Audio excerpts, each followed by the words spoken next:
ഇവന് അനന്തംപിള്ളയുടെ മകളെ കെട്ടാൻ വേണ്ടി അമേരിക്കയിലേക്ക് പോകാൻ തുടങ്ങുമായിരുന്നു. എയർപോർട്ടിലേക്ക് ഇറങ്ങാൻ തുടങ്ങുമ്പോഴാ ഞങ്ങൾ ഇവനെ പൊക്കിയത്. നേരാണോടാ? നീ അമേരിക്കയിലേക്ക് പോകാൻ പോവാണോ?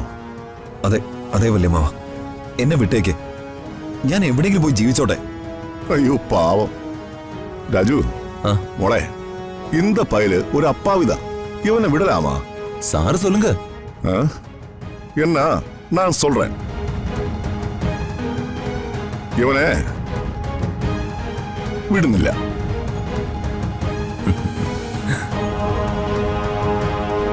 ഒരു പാവപ്പെട്ട പെണ്ണിനെയും കുഞ്ഞിനെയും വഴിയാതരാക്കിയിട്ട് യവൻ അങ്ങനെ അമേരിക്കയിൽ പോയി വിലസണ്ട. അനന്തംപിള്ളയുടെ മോളെ കെട്ടേം വേണ്ട. പിന്നെ ഞാൻ എന്ത് ചെയ്യണം? നീ ജനിച്ച കാലം മുതൽ എനിക്കിട്ടും ഞങ്ങൾക്കിട്ടും നിരന്തരം പണിയെന്നുകൊണ്ടിരിക്കുക.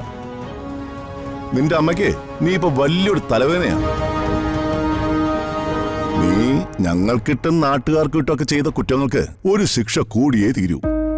അതുകൊണ്ട് എന്റെ കോടതിയിൽ ജഡ്ജിയായ ഞാൻ കൂടുതൽ വിചാരങ്ങളോ വിസ്താരങ്ങളോ ഇല്ലാതെ നിന്നെ ശിക്ഷിക്കുന്നു. 1 മാസം നിനക്ക് വീട്ടുതടങ്കൽ.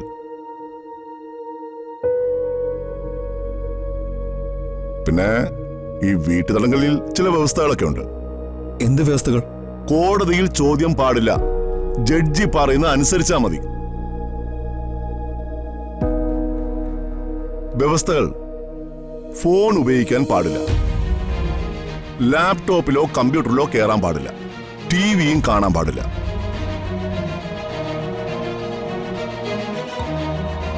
പിന്നെ പരിമിതമായ ആഹാരം, അതും വെജിറ്റേറിയൻ മാത്രം. പിന്നെ വെറുതെ അങ്ങനെ നിന്നാ പോരാ, വീട്ടിലെ ജോലികളെല്ലാം ചെയ്യണം. എന്ത് ജോലികൾ? ജോലികൾ എന്തൊക്കെയാണെന്ന് ഋതുമോൾ പറഞ്ഞുതരും. ഋതുമോളല്ല, രാജു തീരുമാനിക്കും. ഇവന്റെ മുഖത്തേക്ക് നോക്കിയാലേ എനിക്ക് ഇവന്റെ കാരണം അടിച്ചു പൊളിക്കാൻ തോന്നും. എപ്പോഴും തല്ലിയ ഇവൻ സ്ട്രീറ്റ് ഡോഗിനെക്കാളും കഷ്ടായി പോവും.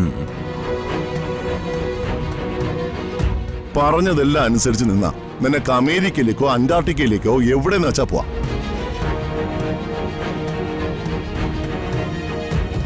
നിങ്ങൾക്കൊന്നും പറയാനില്ലേ?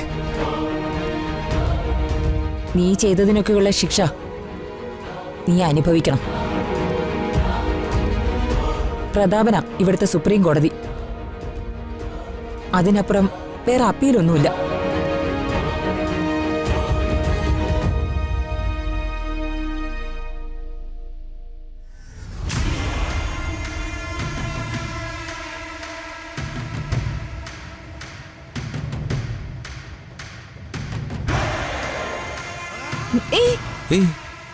അമ്മായി നിക്ക് നിക്ക്.